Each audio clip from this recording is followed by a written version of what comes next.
se impone el título lunes negro en los mercados y se va generando una sensación de pánico que se va transmitiendo, ¿no?, por distintos canales que hacen que, por ejemplo, ahora en redes sociales se estén mostrando imágenes de personas que hacen fila para sacar sus depósitos de los bancos.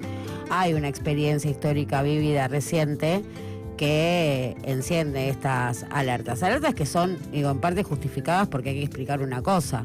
Digo, ningún sistema financiero mundial soporta que todos los depositantes vayan a retirar su dinero en simultáneo. Digo, la plata no está, el billete físico no existe.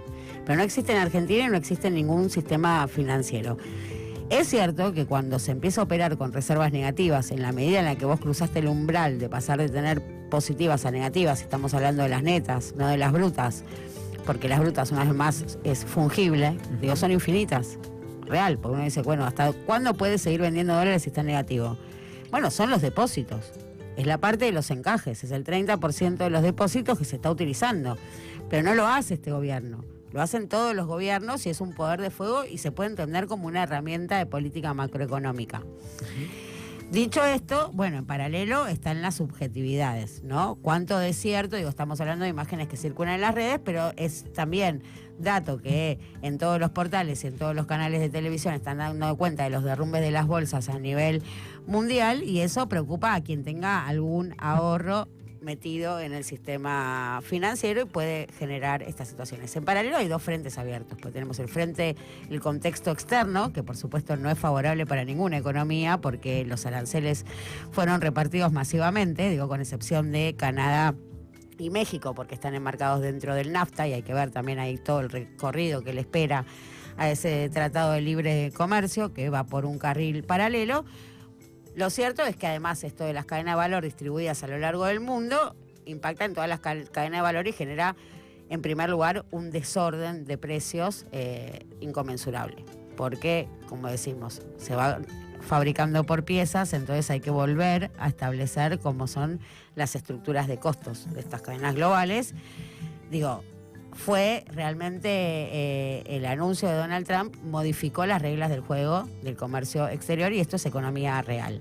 Esto es lo que se ve reflejado en las bolsas, con lo cual ahí muestra, ¿no?, la conexión o esa relación intrínseca entre economía real y sistema financiero, porque también esto que nos hacen creer que el sistema financiero está escindido de la economía real, también genera confusión a la hora de estar leyendo estas situaciones porque vemos cómo se contagia inmediatamente. Y de hecho, para quienes creemos que lo que genera riqueza y valor es el trabajo, evidentemente lo que hace el sistema financiero es chupar el valor de la economía real para empezar a valorizarlo financieramente con esto de la plata multiplicada plata.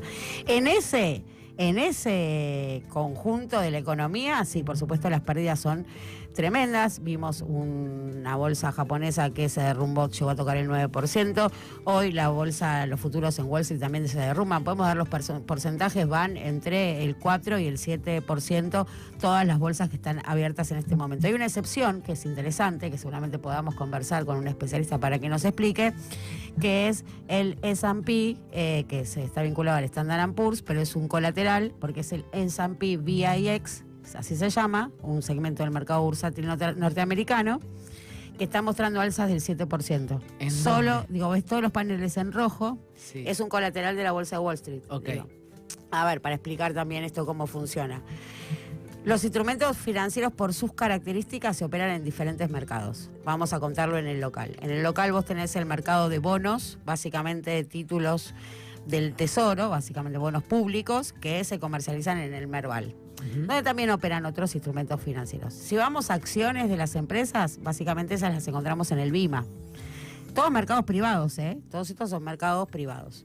Los futuros, que es contrato que se puede pactar un precio de dólar a mayo o un precio de la tonelada de soja a mayo, a junio, entonces Lipierri tiene soja, yo quiero comprar en junio, ya fijo precio y ya tenemos un contrato y la operación se concreta justamente a plazo.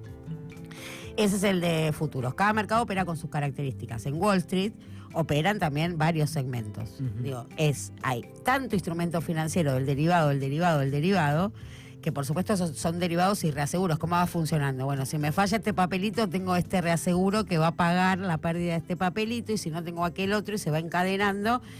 de una manera sumamente compleja. Esto es lo que explotó por el aire con la subprime, pero la característica de la subprime es que fue una crisis endógena del sistema financiero, para empezar a marcar diferencias con el paralelismo que hoy están poniendo sobre la mesa los especialistas. Dicen, bueno, el antecedente más cercano que tenemos de esto es el 2008, diferencias con el 2008. Fue endógena el sistema financiero y salieron a rescatarlas los estados de las economías desarrolladas. Esto no es lo mismo. Esto es a partir de una definición política. Geopolítica. Esto es una definición geopolítica. Esto viene motorizado y nadie discute esto por el posicionamiento, la reconfiguración del dominio sobre el comercio exterior entre China y Estados Unidos. Ahí se da esa discusión. China-Estados Unidos. Pero esa discusión entre China y Estados Unidos, digo, la decisión de Estados Unidos de encarar o acelerar esta confrontación o esta guerra comercial impactó en todos los países del mundo. Entonces este es el frente externo con el que tiene que tramitar el gobierno, una situación en la que ya venía sumamente empantanado por lo que ya sabemos, ¿no? El acuerdo con el FMI que se anunció en enero y que siendo hoy ya 7 de abril, bueno, empieza a empeñarse y modifica el escenario global y modifica también y por supuesto toca y tiene su impacto en la negociación que Argentina tiene con el Fondo Monetario Internacional. Ahora bien, ¿cómo la agarra a la Argentina este cimbronazo? Bien, por el cepo. Argentina, sí. Digo, Argentina está protegida de una salida masiva de capitales por el cepo. Digo, y esto se vio entre jueves y viernes, o sea, podría haber sido muchísimo peor. Digo, hay mucha presión en el frente cambiario, hay que ver el traslado rápido que esto pueda tener en la economía real y sobre esa relación, esa promiscua relación que se da entre la economía real y el sistema financiero, me parece que son los puntos que hay que estar observando respecto a lo que vaya sucediendo a lo largo de la jornada. Y en todo caso, bueno, hay un escenario propicio a que haya algún tipo de declaración del gobierno nacional, pero nada de lo que uno pueda pensar de manera bajo una lógica política o de funcionamiento de cómo deben funcionar los estados se cumple con este gobierno tampoco.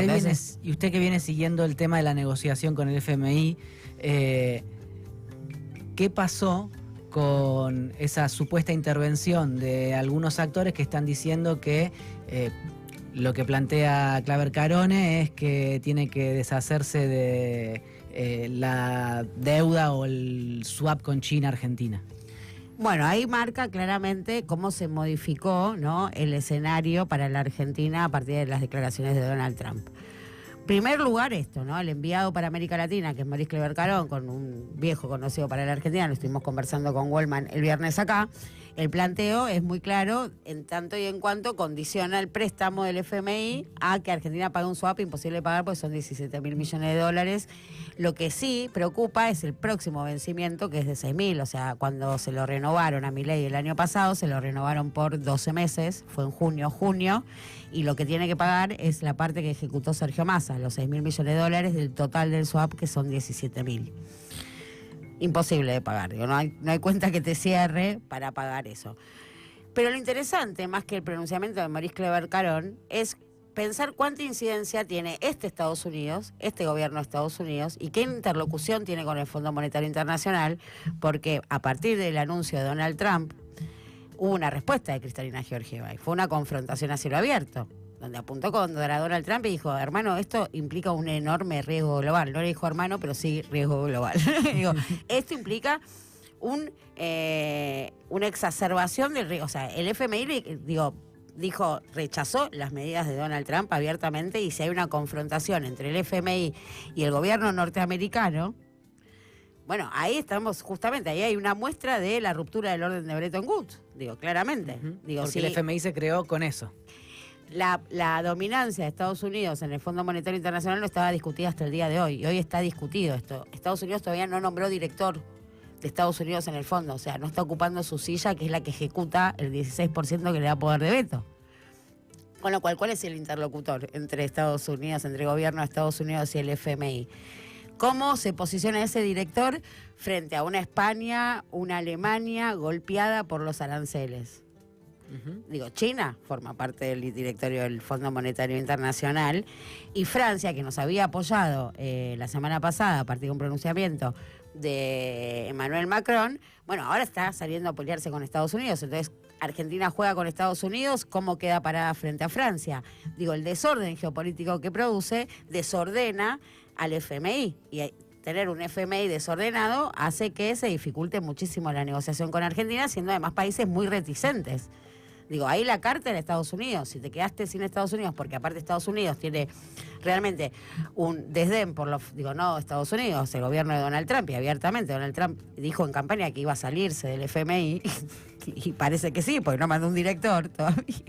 No tiene un director en el Fondo Monetario. Argentina quiere que ejecute el 16%.